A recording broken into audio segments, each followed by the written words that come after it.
America needs a tidal wave of the old-time religion. I have sinned against you. How dare you! We have no need to doubt God. The harlot Babylon is preparing the nations to receive the Antichrist. I didn't even build that house with money from the church. I built it with money from my book. I don't make this stuff up. Repenting of your sin. It is a moral issue. They got together and swore a pact to the devil. I just enjoy seeing people worship, praising God. Hey everybody, and welcome to Believe It or Not, the show where we believe it. Or do we? Maybe. Sometimes. But mostly. Nah. Sorry about that. Hate to get your hopes up. We wanted to get it out of the way right off the top. That way you're not worried about it. You're not thinking about it. You're like, do they, don't they, do they, don't they? It's not one of those will they, won't they kind of things. It's not like a Ross and Rachel, Jim and Pam kind of thing. Mm-hmm. That's not what this show is. No. But if that's what you want it to be, we'll think about it. Yeah. Write us in at believeitOrNotpodcast@gmail.com. Yeah. Let us know what you think of that. I mean, if there's like a big consensus for it, maybe we will be a will they, won't they. Like maybe will they, won't they be a will they, won't they kind of show. Exactly. Yeah. But you know, in the olden days, you had to get your sermons and your preaching from you either go to church or you watch televangelists, right? Right. You can't get like today. You can't just go down to like your grocery store and pick up a box of sermon, right? Right. Exactly. But now we have the internet.com or just the internet, and we have youtube.com. So you can get all sorts of knowledge and wisdom from just random people or just people on YouTube. I mean, that's probably cut into like the whole, like, you know, people traveling far and wide to speak to like some spiritual elder or something, you know, like those people who relied on foot traffic and word of mouth. I mean, I guess they don't really have that anymore with the internet. Yeah, it's true. I mean, I guess word of mouth will help. Yeah. Somebody posts something on Reddit that gets up there. Isn't that kind of like what happened with the first season of Stranger Things? Like, I mean, I heard about it through word of mouth. So yeah, it's true. But so yeah, there's a lot of Christian YouTubers out there that give their advice, give their, thoughts on the world around them. I was thinking today, well, why don't we talk about one of them? So I just did a video about purity culture. So I figured let's do one. One we've mentioned before, one I've mentioned, and one I've had clips of in my videos before. Name of Girl Defined. Girl Defined? Yeah. Have you heard of Girl Defined? No. Well, I think that's a wild name. Yeah. So I believe that was the name of their book first, Girl Defined. Oh, this is a couple of people then. Yeah. So it's two sisters. Oh, okay. And they wrote a book called Girl Defined, God's Radical Design for Beauty, Femininity, and Identity. Oh, no. A book they co-authored together, and then after that I think they did some tours of it, and they would speak at like youth conferences and stuff to encourage girls to keep their shorts long and stuff. Keep those short pants long. And then they started doing YouTube and started shilling their purity culture nonsense on YouTube. Right. They aren't the biggest people on YouTube, but they're not small either. They have about 160,000 subscribers right now. So I mean, it's not bad. Yeah, that's an audience for sure. Yeah, it's more than me. You got to start telling people not to have premarital sex, I guess. That's true. Oh, do they talk about that? So yeah, that's kind of their main thing. I think people should only have extramarital sex. Exactly. Once you get married, you can have sex with as many people as you want. That's my rule. Yeah. So, but the sisters, their names are Bethany and Kristin. They were Bethany and Kristin Bard, but now they are Bethany Beal and Kristen Clark, because they're both married. Because they wanted to do it, but they wanted to do it right in the eyes of the Lord. Exactly. Which is a weird way to go about things. Yeah. Well, Bethany didn't even kiss her boyfriend until they were husband and wife. Really? Yeah, so they waited till marriage to kiss. Yeah. Wow. I mean, I feel like a lot of that stuff is so important to know to Yeah. like sexual compatibility and things like that. They're such nuanced things, and if it just doesn't work, then Yeah. can you imagine finding out after you're married, like after you've kind of quote unquote locked yourself into this thing, especially from like a very Christian standpoint. Yeah. I mean, I don't think they really like divorce. Yeah, they don't. And that's the thing is because I went to Bible college. I saw a lot of young people get married who were waiting to have Yeah, they were sex. just trying to bone. But some of them, they found out after they're married that they weren't sexually compatible and it ended the relationship. Mhm. And some of them just really had to work at it. And it was a big struggle. Yeah. And yeah. But the thing is, like, I was watching some videos today, and Kristen, she Mhm. was talking about how she's like, it didn't matter if we're going to be bad. We're both waiting for marriage. If we're bad, then we're bad, and we get better together. And you're not going anywhere. I'm not going anywhere. But that's not the thing. Like the thing Yeah. isn't about like you're out of practice and Yeah. you're not very good at doing it. That's not what the point is. The point Yeah. is just like there are so many things about like intimacy that I think are very important in like kind of discovering with a partner, and it's just things that Yeah. you wouldn't even necessarily think of. And it has nothing really to do with experience, but Yeah. it's just like if you don't jive well, then it's just not going to work. Like, I mean, no matter how much effort you put into it, eventually you're just going to be doing things because you feel you have to, and it's out of duty and not out of, actual enjoyment. Exactly. Bethany was born in 1988. Kristen was born in 1987. They have a bunch of siblings. Let's see, we got Michael, Stephen, Alyssa, Timothy, Rebecca, Susanna, and Matthew. So they say they're not quiverful, like that whole family. Like, It sounds like a quiver full of children to me. yeah, it does definitely sound like that. They say they're not. They do have a lot of quiverful tendencies. Quiverful light. Yeah, exactly. Kristen and Bethany, I think, but Kristen especially tried to make it as a model before she started into the purity culture stuff, and then got convicted on she felt convicted. Oh. She felt like, this wasn't right. And she felt like that the lifestyle of a model was too provocative, and she just didn't feel right about it. And I mean, that was my first thought when you said model. I'm like, that feels like very kind of strange way to go about. But I mean, I guess a lot of like those beauty pageant people are probably very Christian too. yeah. So.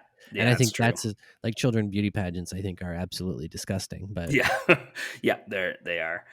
They've expressed before that they don't believe in evolution, kind of like in their talks and stuff like that. So very old fashioned, they're from Texas.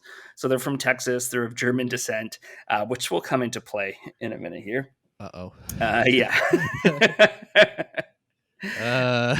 Cody Co did a couple of videos reacting. I don't know if you know Cody Co, but he did a couple like cringe react videos to some of their stuff because it's pretty bad.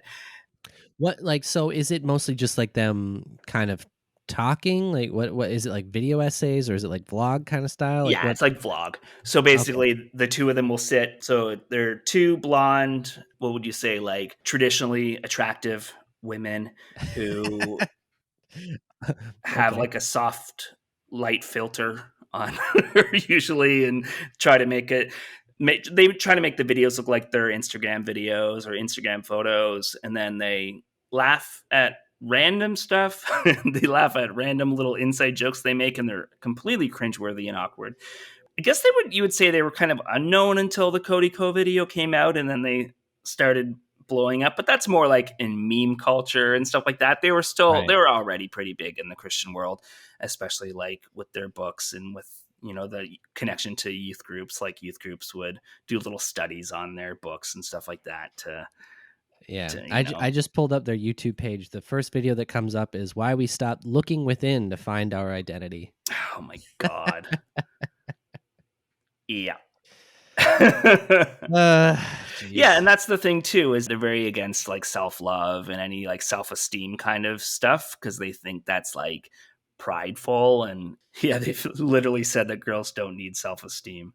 Isn't having a YouTube channel prideful? Yeah, you'd think so. Isn't thinking, knowing that you know what's right and you're telling other people prideful? Yeah, It doesn't make any sense. exactly. I mean, in a way, like being like mission work is kind of in a way prideful, isn't it? Because you're proud of your God and you want to Yeah, share it's it. true. Yeah. So the very thing that they're trying to do is it feels very prideful. Yeah.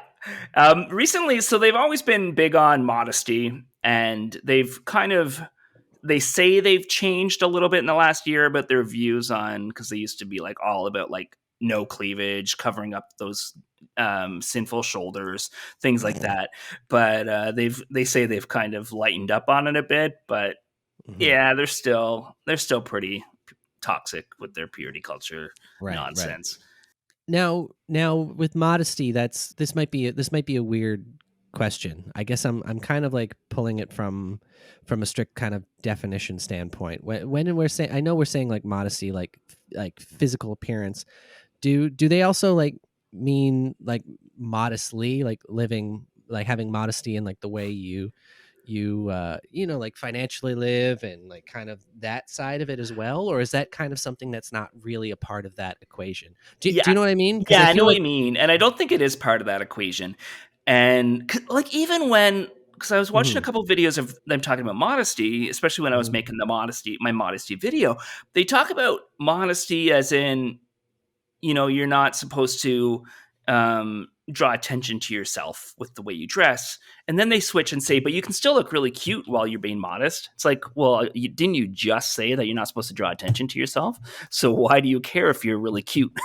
Like, what? And also when you're on like a global platform like YouTube and you're trying to get views, that's the exact opposite of what you're trying to preach here. Like, I don't get it. It doesn't make any sense. It's you can't have it both ways. You can't go online, dress yourself up really nice, and then tell everybody you shouldn't try and draw attention to yourself, but please come to our channel and give us likes and subscribe. Exactly. Like you can't have it both ways. Like, yeah, exactly. So Kristen used to blog more often. They still blog. They still both blog. Kristen's had to delete a lot of her blogs because she's the most transphobic and homophobic out of the two of them. They're both transphobic and homophobic, but hers are like vitriol, what I mean? Like, it's just she's just got nasty and angry. Yeah, exactly. Yeah. And I mean, being nice while being transphobic or homophobic isn't really any better, because it's just, you're just putting lipstick on a pig. But like, it's still like, she's just nasty with it. I mean, that's one of those cases. Like, I mean, at least you know it's bad, and you're doing enough to try and frame it as not as bad as it is, which in a way is almost, I don't want to say it's worse, but there's a bit more of that self-awareness to it that I'm just like, you knew it was wrong, so why would you say it? Like, exactly. On. Yeah. Like, speaking of transphobia, oh geez, okay, she wrote an article that, I think you have to go to the Wayback Machine to find it now, but it's out there. Called "When Boys Play Princess and Girls Play Soldier." And I'm going to read some. Taylor Swift made a controversial comment about gender at the recent Video Music Awards. In response to her music video that won Video of the Year, she stated, "There's been a lot of discussion about the video and what it means, but I'm just happy that in 2015, we live in a world where boys can play princesses and girls can play soldiers." Do you think she likes this comment? No. I'm going to say no, especially if she's since deleted it. Yeah, she said, "Say hello to the modern world of gender confusion." Taylor's comments received attention in the media, and one popular website responding saying, "Right on, Taylor. Let's chat about it. What do her statements actually mean? Well, traditionally, the role of princess has always been played by female, right? For me, the word princess instantly brings to mind images of a beautiful woman in a long dress and sparkling crowns. A princess is a female. How about soldiers? Well, traditionally, soldiers have been military positions filled by males." She's talking about kids playing, like pretending. I also don't get it. Like, there's so much like emphasis on traditionally. Like, who gives a shit? That's somebody else's baggage. Like, that has nothing to do with your bearing right now. Yeah. And as soon, like, if you're always tying your cart to what is traditional or what's tradition, I feel like you're always holding yourself back to some past standard. And it's just like, what does it matter? Like, it doesn't matter. Who cares? Exactly. The kid's happy and they're having fun and they're trying things that make them happy. Like, why is that a bad thing? Yeah, exactly. It's like that fucking Friends episode where Ross wouldn't let his kid play with the doll because that's not for boys. Like, that hasn't aged well. I think the thing about that too is that not only is it like saying like, well, we're confusing the children and everything. It's like, well, the problem with that is that you're already sexualizing children. Yeah. Where it's just like they're just exploring and they're playing and they're having fun. I mean, as soon as you're putting your own biases and your own like insecurities on the children who don't have those, and you're making them have them by saying like, well, you're not supposed to do this. Like boys are supposed to do this or girls are supposed to do this, is like, well, they're not. And the only one who's putting that in like restriction on them is you. So I don't like, just let the kids have fun. It's not like, oh, he dresses up like princess, therefore this means that they're going to be this and this. You know what I mean? Yeah. And then even if it did, like that doesn't matter. Exactly. Like, yeah. Let them be happy with who they are and explore those things, right? Yeah. And okay, so yeah, she says, so what was Taylor saying? Simply this: gender doesn't matter. If a boy wants to act like a girl, great. If a girl wants to act like a boy, even better. Traditional gender roles are a thing of the past. Sadly, Taylor isn't the first person to promote this idea in our society. We live in a culture where gender roles and rules are being pushed far beyond traditional limits. Obviously, Taylor Swift and many others view this as a huge success for society. But is it? And yeah, she goes on to be shitty. I don't see why it isn't. Yeah, exactly. That's what I don't get. Yeah. Like what is the negative here? Exactly. Is it just that they're saying that they're confusing the children? I think so, but I don't. Yeah, I think that's how they would say it, but I think it doesn't make any sense, and I don't really think that's what she actually thinks. I think she's like, it's just bad for a boy to act like a girl and vice versa. Like, I don't really think she's seen as anything other than boys do boy things, girls do girl things, and that's the way it should be. Right. Like, yeah, and it's stupid. Yep. Yeah, that's very dumb. Very dumb. That's just like one of many articles you can find that. So she's deleted a lot of this stuff. Has she addressed a lot of it and like kind of talked about it? Because I mean, that's the thing. If this was someone who had written all these things like several years ago, and then has come to a point where they're like, listen, these were some views that I had. I've had time to reflect and like grow and learn from them, and actually commented on them. And I could be like, sure, you've shown like some sort of like growth and understanding. But to just go back and just like delete them because you're probably getting too much hate mail about it, it's like, yeah, and that's what it was. Like, a lot of these were just silently deleted, and she still holds those same views. Like, even when did the newest Beauty and the Beast come out? That was like, that was like a few years ago now. Because she was really upset about the fact that there was a gay character in there. Oh, LeFou? Yeah. And that was so overblown too. It's like, it wasn't even really that like overt, really. I mean, it was kind of more, it's there, but it's not like, oh, this is a gay character. Here's a gay character. Oh, look how gay he is. That wasn't what it was. Yeah. So I don't know. Yeah. But again, even if it was, it doesn't exactly. matter. Yeah. What is wrong with having representation in film? Exactly. Oh man, yeah, she's upset about it. She was upset about the sneaky agenda of this gay sneaky agenda. Christ. I'm sick of this sneaky agenda of your bigoted assholery. Oh, I have the whole article here, but I'll just read this one part and you'll get it. But she said the gay pride movement has also done a great job of playing the victim. If they can get the American people to believe that they're a special people group or race, then they can play the victim whenever they're not accepted. They're released from being held responsible for their own actions and choices. Excuse me? Yeah. The fuck? Are you shitting my dick right now? Like, this is somebody who has no real concept of the history of homosexuality. Yeah. At all. Yeah. Because that is so head in the sand, just ignoring The amount of like hate and violence and Yeah. It's really gross. Yeah. I mean, but this is the same kind of person, who denies like racism and I bet she's someone who would be like, oh well, this wasn't so bad, or it was overblown, or you know what I mean? And it's just like, no, that is very wrong. That is very, very wrong. Yeah, exactly.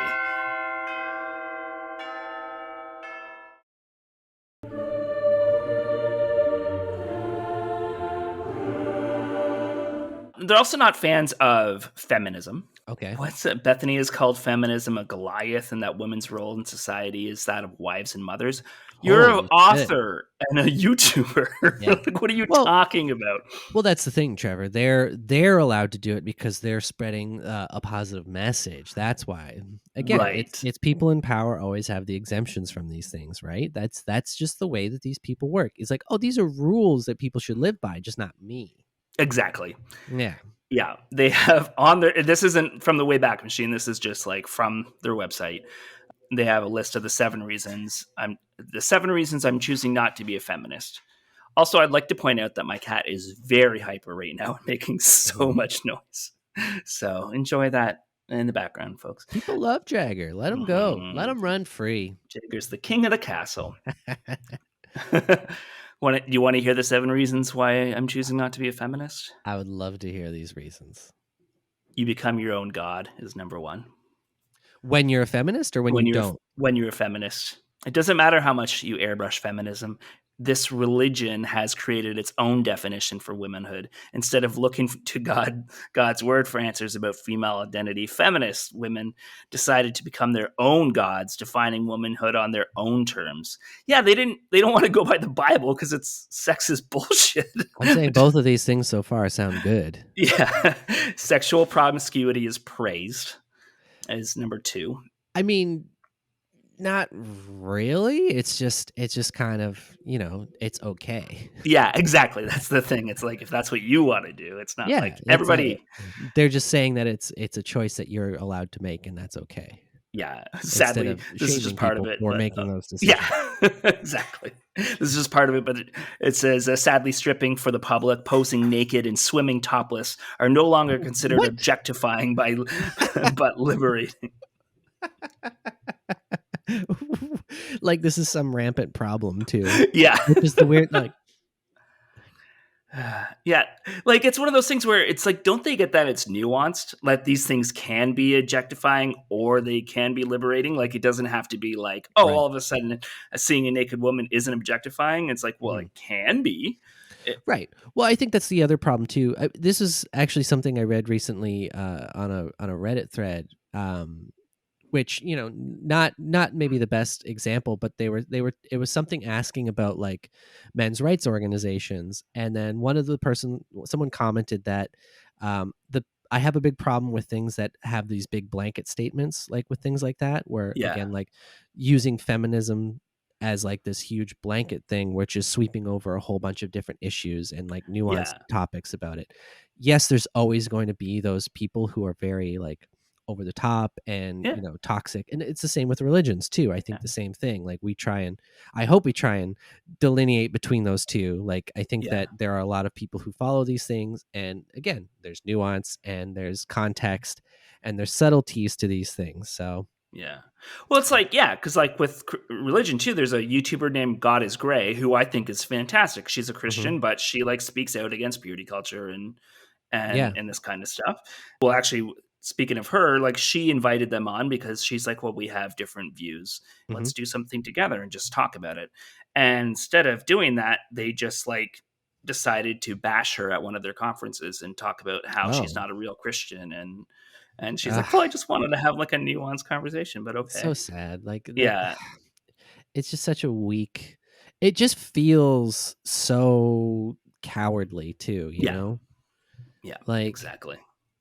Your arguments are so fragile that you just have to say like, well, they're not the true this. Yeah, exactly. Yeah, it's no true Scotsman again. I feel like every week we hear this now. Yeah. Number 3, not all lives are valued. Oh, because abortion. Right. Yeah. Not a life, not yeah. a human. Exactly. And then, of course, we know as soon as the child's born, they don't give a shit about it. Yeah. They don't Exactly. care. Male leadership is despised is number 4. That's not true. Yeah, I don't even gonna want to read their explanation. No. 5, homemaking isn't valued.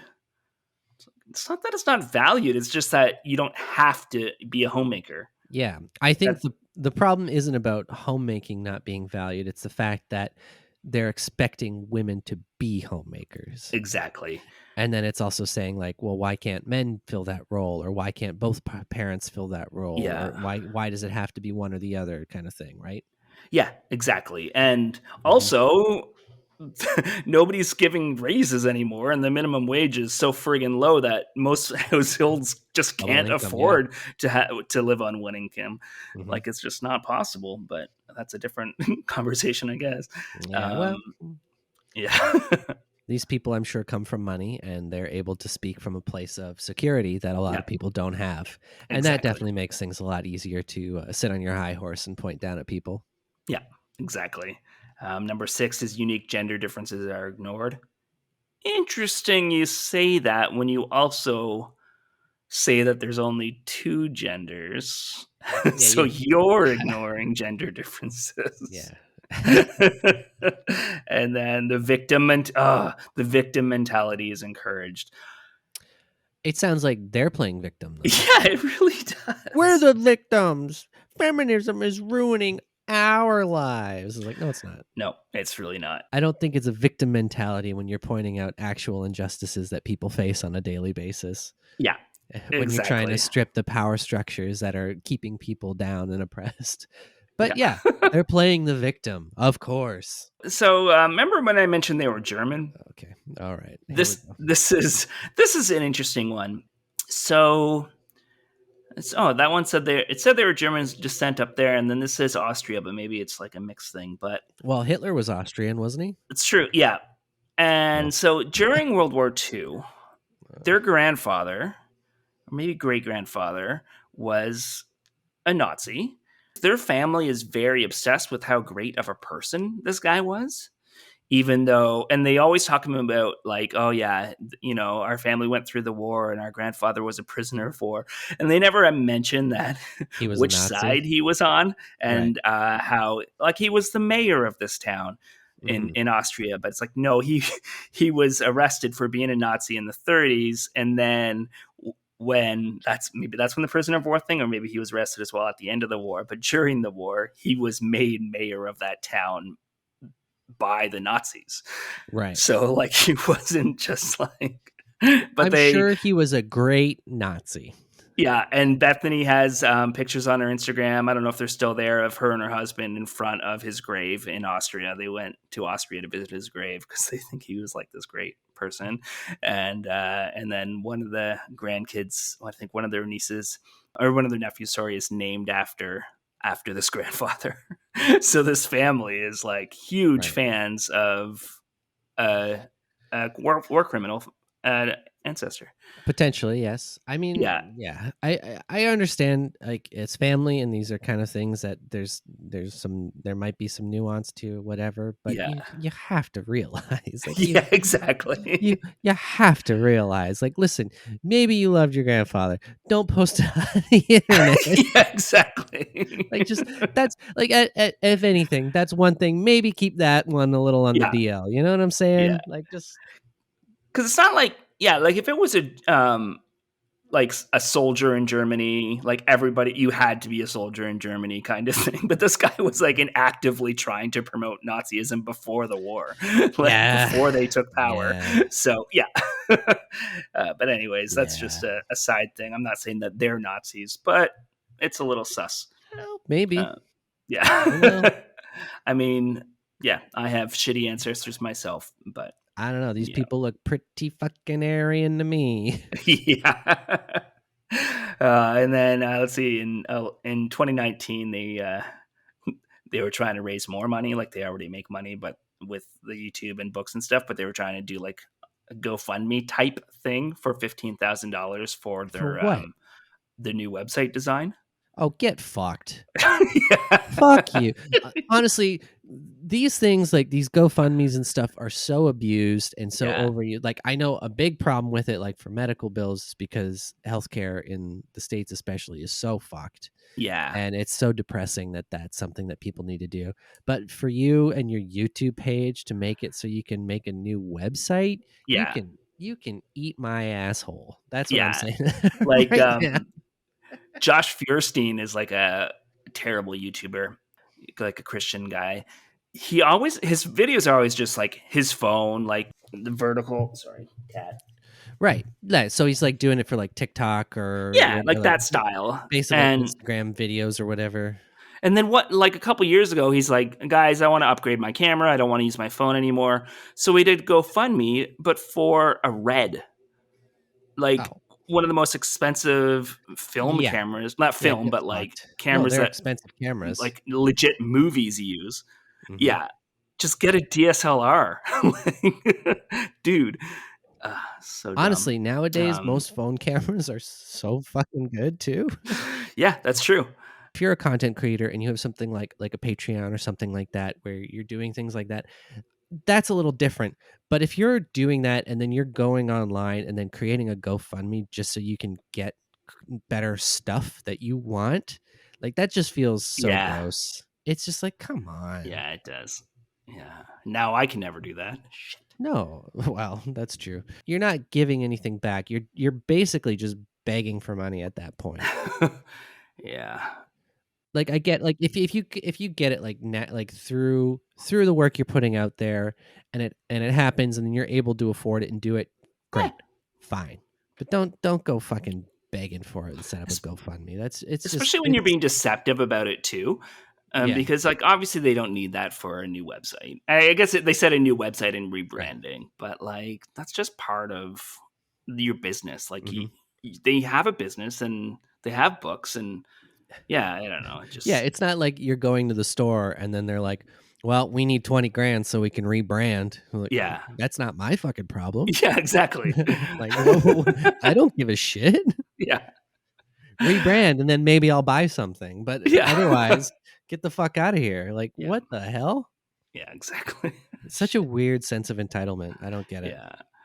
And and then another thing too is they did a lot of traveling during lockdown. That's another controversial thing about them. Okay. Yeah. But are they very anti-mask and all that stuff too? They don't seem to be. I don't think they're outspoken about that on their YouTube page and stuff like that. It's just probably a hill they don't want to die on. So I think they've just kept out of that. I could be wrong, but I haven't seen anything about. Oh, that's a hill they don't want to die on. But exactly. But their Nazi grandfathers, okay. Yeah, exactly. Fuck me. Come on. Yeah.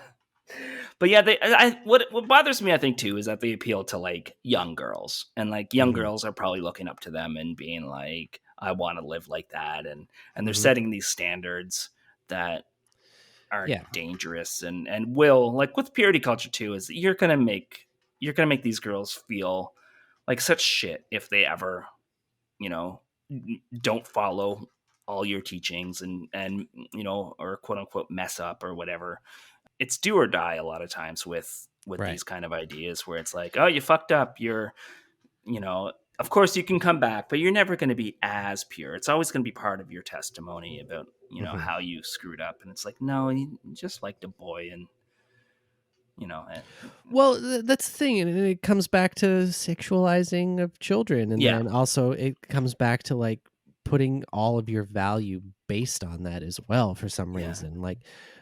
Like this weird quantity of whatever that you have, and every time you're doing it or thinking bad thoughts, you're pouring a little bit of it out, and pretty soon you'll be this empty shell that no one can love. It's just like that's not how it works. Like that's not how the world works. That's not how people work. So it's very gross. It's a very gross thing. Yeah. And I understand that they might think they're doing a good thing, but really, you're not. No. Before we finish off, I figured I would talk about why they don't want, like, the types of people they don't think that their followers should date. So these are this is something that I always find so wild, is when people are like, you shouldn't date this, or when like parents are like, you can't date these people. This is like, Yeah. fuck you. It's none of your business who I date. Yeah. It has no bearing on me. And anytime you're in a relationship and like relatives are telling you that you can't do something, you can tell them to go fuck right off, because Yeah. it's not their relationship. It's And not. if those people want to be that toxic and interfere in your life and your happiness, then you don't need them in your life, because all they're going to do is bring you down. Yeah, exactly. So And fucking gross. Hate it. I was sitting at Denny's once with my roommates at the time and their friend who was like Mhm. visiting from out of town, and he was crashing with us that week, and he's like, well, I mean, I don't think it's a good idea to date somebody whose parents were divorced. And I was like, what the fuck? What are you talking about?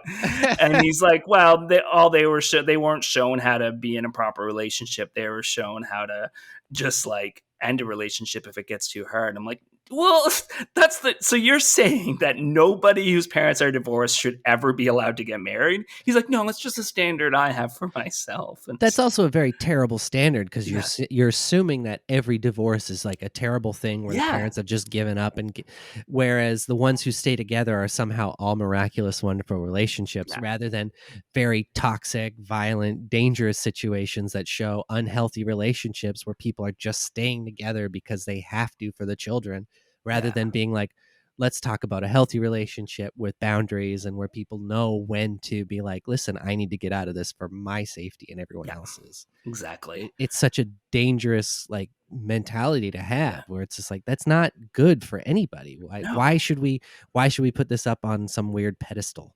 Yeah, it's so stupid. And it's like a lot of those Bible college people too, or a lot of these people back in the day, you get married at like 20, 21. Yeah, you don't know who the fuck you are at 20. Exactly. Like me now at 40 versus me when I was 20 are very, very different people. Oh my God, for sure. You get so many different life experiences, and your points of view change. Yeah. And that's the thing. People grow, people change. And I'm not saying that you can't get married young and make something work. And again, I do agree that a relationship is something that is difficult and needs compromise and understanding, and it is a lot of work. But that doesn't mean that you have to just like start one and then that's it, and then you have to work on that until you die. Like, I think that's just not a great healthy thing to do for everybody. Yeah, exactly. Yeah. But these are the people that they don't want us to date. No, they don't want the girls to date. So these are six guys. But guys can probably date whoever they want. Yeah, right. Yeah. 6 guys that they don't think you should date, court, or marry. Number 1 is Mr. Talk. Mr. Talk? He's the guy with all the words, but lacks the action to back it up. As they say, talk is cheap. It's easy to say all the right things. It's another thing to do them. Be observant of the guy you are considering an option. Does he back up the words with actions? Time to get necessary to get to know who he really is, not just who he says he is. Right. But that's what dating is, to getting to know each other. So you're not supposed. Yeah, it's weird. No, you can't figure that out, because you don't have a chance to. You got to get married and then just make it work. Yeah, exactly. After you're married, then you can change him. Yeah. I don't know. What the fuck is that? It's so stupid. Okay, next one. Mr. Anger. Mm-hmm. Small things can really set this guy off. If he gets angry when someone messes up his plans, his temper can heat up quickly, and he ends up yelling to make his point. People feel like they have to walk on eggshells around him, because you never know what might tick him off. This is a guy who needs some serious time with the Lord. He is in no position to lead a wife, much less children, until he finds freedom from his struggles. That's a gross phrase. Yeah. I feel like so far these two are just things like, these are behaviors that people will sometimes exhibit. It doesn't necessarily define them as a whole person, but I feel like anyone can have these kind of things at times. It's just noticing if it's a common trait. So. Yeah, exactly. I think I used to be a little bit of Mr. Anger. I used to have. Well, I mean, I still get mad at Uber drivers. I think everybody has a certain amount of it. I think I think it'd be unfair to say that this is exclusive to certain types of people. I think a lot of people have moments of this, right? Yeah, you try working at a coffee shop in a convention center and not lose it sometimes. Yeah. Yeah, you're working customer service, you're going to have at least a little bit of that, I think. Yeah. Number 3 is Mr. Struggle. I'm trying. I'm doing my best. I'll do better next time. Mr. Struggle is the guy that always seems to be, struggling. His sins, struggles, and personal issues never seem to improve. He says he wants to change, but never does. If a guy has a major struggle in his life, pornography, irresponsible spending, laziness, be careful about entering a relationship with him. You need to see firsthand that he is taking steps towards overcoming those struggles. So that's just like a person. Yeah, you're cutting out basically everybody. With Yeah. Yeah. Everybody has their struggles. Everybody does. Yeah. Everybody has something that, and I'm not saying that a struggle or struggling with these things is necessarily a detrimental bad thing. I mean, maybe you just don't want to do this as much, or maybe you should be a little better with this. That doesn't necessarily that doesn't make you a bad person, and it doesn't mean it's like this weird toxic trait. It's just like, yeah, sometimes you do this when you probably shouldn't. That doesn't Yeah, exactly. like, yeah, what's your point? What is your point? Yeah. Number 4 is Mr. Obsessed. I'm not Sounds going to like read the they're whole obsessed thing. with people not fulfilling their rules that they're laying out. Basically, he's too obsessed with you, and he doesn't spend enough time with the Lord. He doesn't put God number 1 in his life. He puts you number 1. Wow. How depressing is that? Yeah. Mr. Pressure, I kind of agree with this one. Just somebody who pressures you into doing stuff that you don't want to do. But again, the other thing is, sometimes you need somebody who can challenge you in certain areas. So that's like a... Yeah. I mean, there's a one, difference but between the two. And yeah, I also I feel think like so. this is just another thing that falls back into the other categories of like anger and talking and things like that. These are all just like things that I think everybody has the capacity to do and probably will do some variation of at some point. Yeah, exactly. Again, it's about context, it's about nuance. There's these are such weird generalities that Finally, Mr. Unsaved. That speaks for itself. Okay. Yeah, he never saves his game. Yeah, and the last line of that paragraph is, you should never consider any non-Christian guy, no matter how cute he is. You know what? I can get behind that, because I would never want to have to deal with you people. Yeah. If these two are your favorite YouTubers, and for whatever reason you're on a date with someone like you or me, Trev, I think we dodged a major bullet. Yep. So thank you. If you guys listening to those people are going to follow anything, follow that one. Yeah. Please. Oh man. Yeah, so that's Girl Defined, I guess, in a nutshell. Any thoughts on them? It's just sad, hypocritical people trying to push their very arcane, misogynistic views on people. Yeah. And that's the thing too. These are people who, two women who are going to probably say something like feminism is bad and this is just the way it is. It's like, but it's very, not good for anybody. Yeah, exactly. Ugh. But let's thank some patrons. Let's do it. Oh my God! Wow! Thank you so much. Oh, thank you. Oh, thank you. Thank you so much. Hey everybody! Thank you so much for coming to the Bible study. It's been a wonderful day and a wonderful time. We've been building little snowmen and praying over them, and it's just been beautiful. Mm-hmm.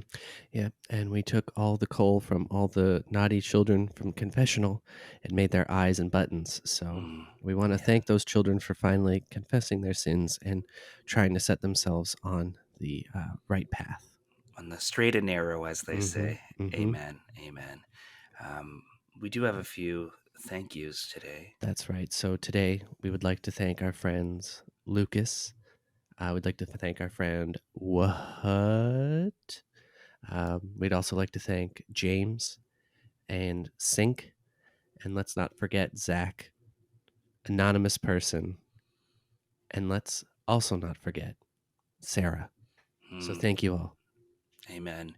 Amen. I just want to say a quick prayer request for my friend Camden. What a wonderful, wonderful person. But you know how like some people get really into Christmas as soon as December starts. They get really into New Year's Eve as soon as December starts.